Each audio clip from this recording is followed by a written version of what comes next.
Oiê, seja bem-vindo ao Bora pra História, onde a verdade é mais intrigante que a ficção. Eu sou a Gabi e antes de começar, já aproveita para seguir o podcast aí na sua plataforma favorita, curtir o episódio e compartilhar com alguém que, assim como eu, acredita que conhecer a verdade é a forma mais poderosa de não esquecê-la. Hoje eu quero te levar para uma pequena cidade americana, cercada por plantações, casas com varandas de madeira e ruas onde as crianças ainda podiam brincar à noite. Um lugar onde a ideia do perigo parecia distante, quase que impossível. Mas naquela noite, em 1989, o medo chegou e nunca mais foi embora. Essa é a história de Jacob Wittering, um garoto de 11 anos que saiu de bicicleta com um irmão e um amigo para alugar um filme e nunca mais voltou. Um desaparecimento que abalou os Estados Unidos, expôs falhas policiais, gerou leis nacionais e mudou a forma como o país inteiro passou a proteger e a temer pela segurança das crianças.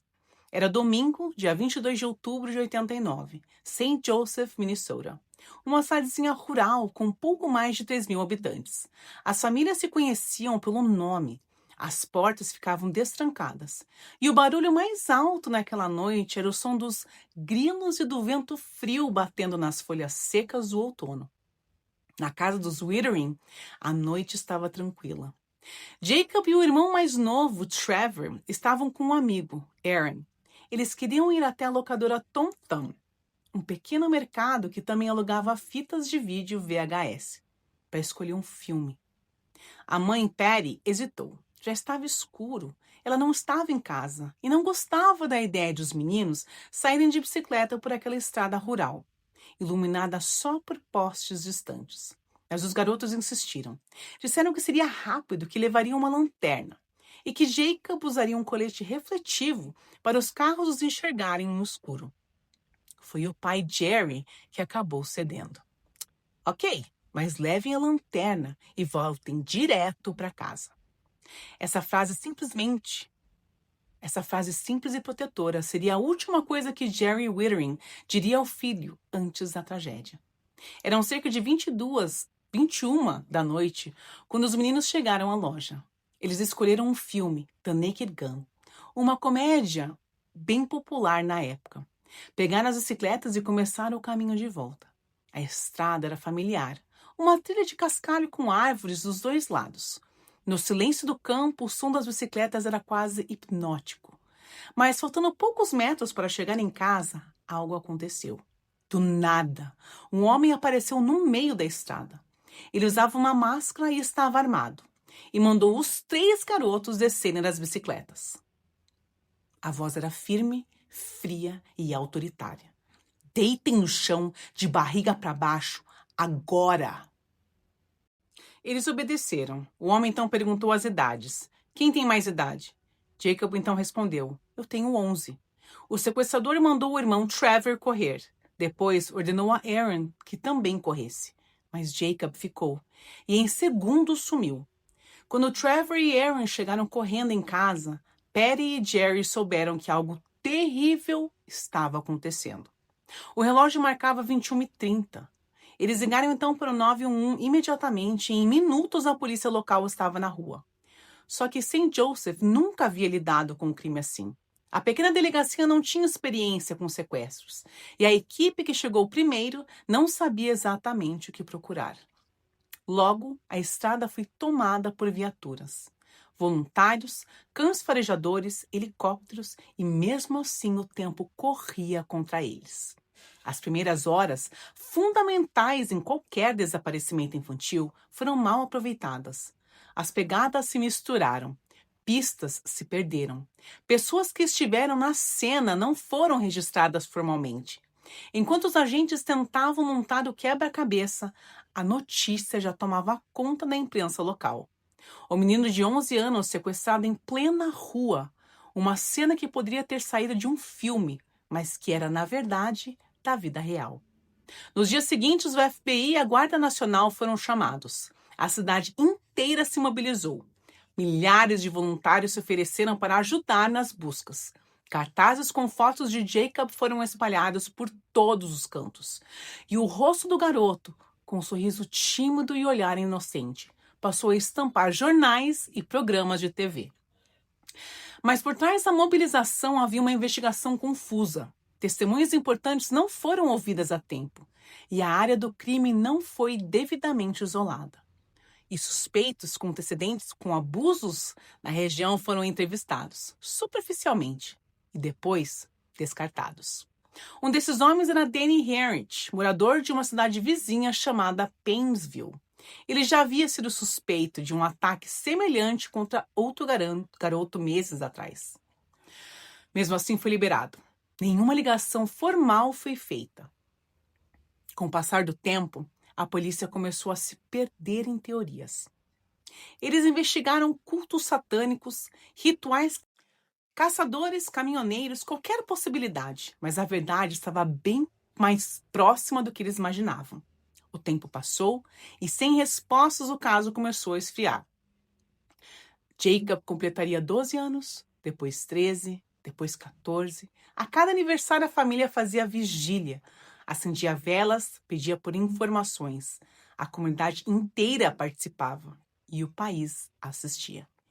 O caso Wittering virou símbolo de um medo nacional. Pais começaram a ensinar aos filhos a frase Stranger Danger, cuidado com os estranhos. Jacob deixou de ser apenas um menino desaparecido e virou um ícone, uma lembrança viva de que a inocência podia desaparecer em segundos. Em 94, 5 anos depois do sequestro, o Congresso dos Estados Unidos aprovou o Jacob Wittering Crimes Against Children Act, a primeira grande lei federal que obrigava criminosos sexuais a se registrarem em bancos de dados públicos. Essa lei foi um embrião do que anos depois se tornaria o Sistema Nacional de Registro de Ofensores Sexuais, o famoso Sex Offender Registry.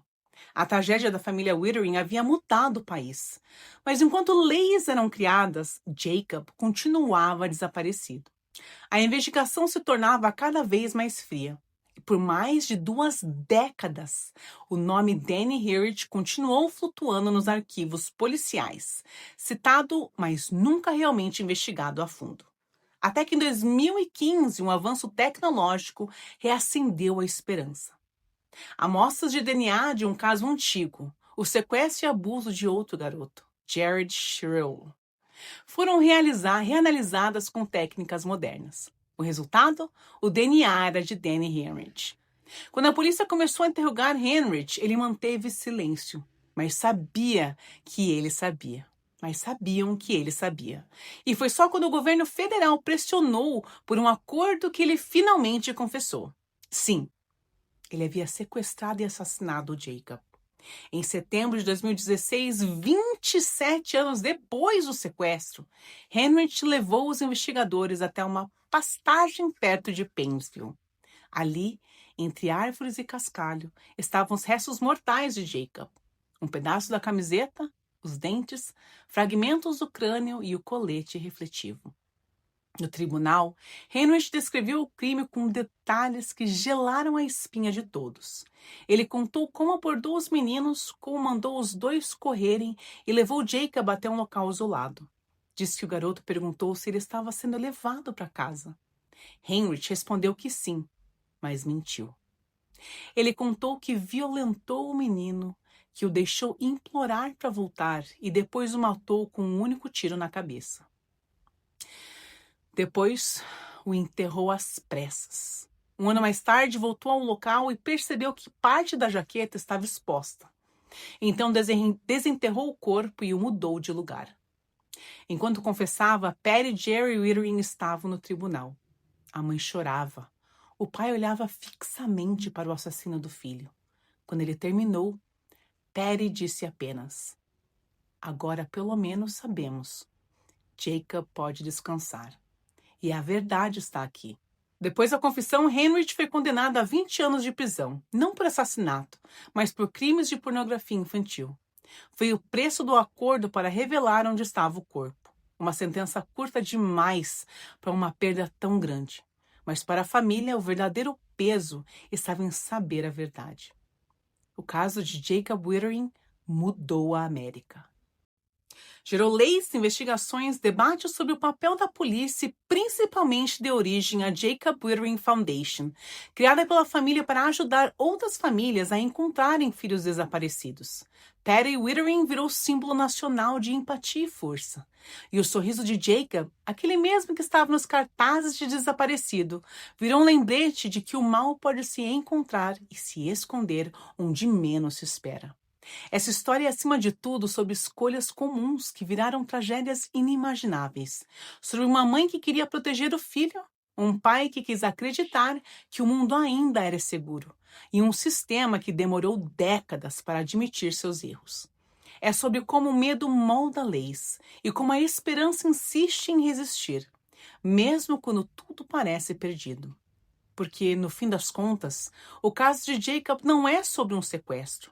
É sobre a perda da inocência, de uma família e de uma cidade e de um país inteiro. Se essa história te tocou, compartilhe o episódio. Deixa a sua avaliação e comenta lá no Instagram do Bora Pra História. Você acha que 27 anos depois a justiça foi feita? Ou a verdade chegou tarde demais? Eu sou a Gabi e essa foi mais uma história onde a verdade é mais uma vez muito mais intrigante do que a ficção. Beijo, galera, e até a próxima. Tchau, tchau.